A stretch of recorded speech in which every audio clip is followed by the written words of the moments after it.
You have an incredible capacity to love. You possess a depth of feeling that is rare, a reservoir of devotion that could sustain a partner for a lifetime.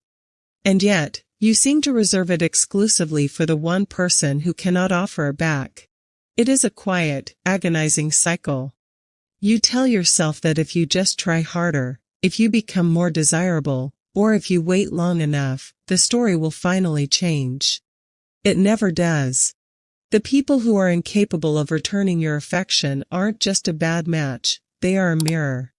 They are a reflection of something you haven't yet dared to heal in yourself, a recurring motif in the script of your life that you have yet to rewrite. We fall in love with potential.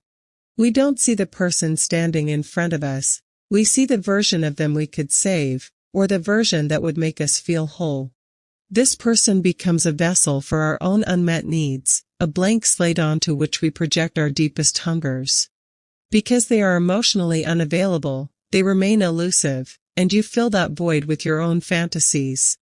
It is a safe fantasy, because they can never truly be yours. And because they can never truly be yours, they can never disappoint you in the mundane reality of a daily life together. You are in love with the pursuit, not the person. You are in love with the version of yourself that exists when you are in the middle of that pursuit, believing that one day, you will finally be declared the one. When someone is distant, they become a riddle. Your desire to solve that riddle releases a flood of dopamine. It's not the love itself that keeps you tethered, it's the intermittent reinforcement. They pull away, and you feel the sharp pang of anxiety, a primal fear of rejection that vibrates in your chest. Then, suddenly, they give you a scrap of attention. A text at 2 a.m. A momentary flicker of kindness that feels like sunlight after a long winter. That unpredictable feedback loop is more addictive than any consistent reward. You are not pursuing a person, you are pursuing a physiological state of relief from the anxiety their distance creates in you. You are addicted to the transition from not chosen to chosen, because in that specific, fleeting transition, you feel valid. Look backward. This pattern did not start with this person. It was written long ago, during those formative years where love felt like something you had to earn. If you grew up with a caregiver who was inconsistent, who loved you one moment and withdrew the next, you learned that distance is the hallmark of significance. You learned that love is not a constant, but a prize to be won through effort and submission. You are currently attempting to reenact that old tragedy, hoping this time, you can reach a different outcome. You are trying to convince the ghost of your past that you are finally worth choosing.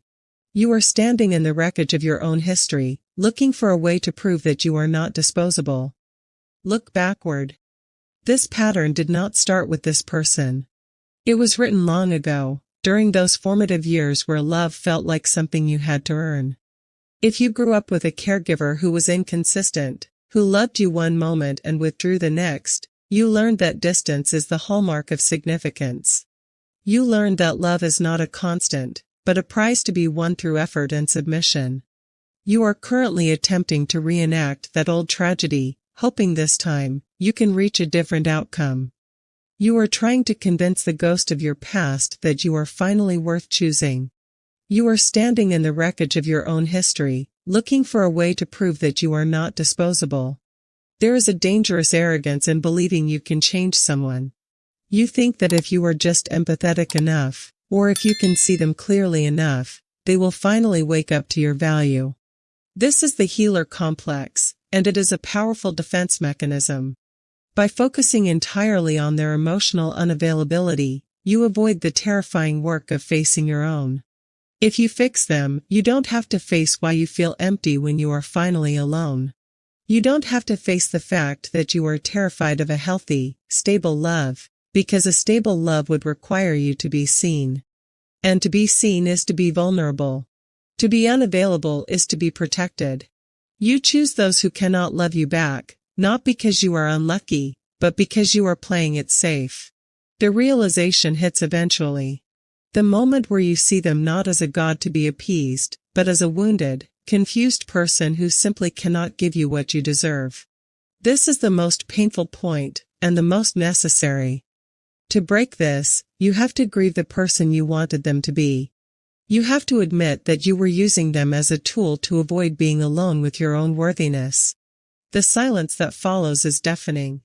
It is the silence of an empty room, the silence of a life where you are the only one responsible for your own happiness.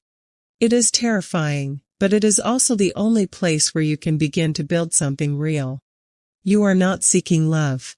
You are seeking validation that you were enough all along, from someone who cannot possibly provide it. And the moment you realize that their refusal has nothing to do with your value, you are free. Their inability to hold you is not an indictment of your beauty, your mind, or your heart. It is a limitation of their own capacity. Stop trying to convince the wrong people to value you. You cannot be enough for someone who refuses to see the light you are already holding. It is time to stop offering your heart to someone who cannot read the language it is written in. If this resonated, hit subscribe. You deserve a love that doesn't feel like a test.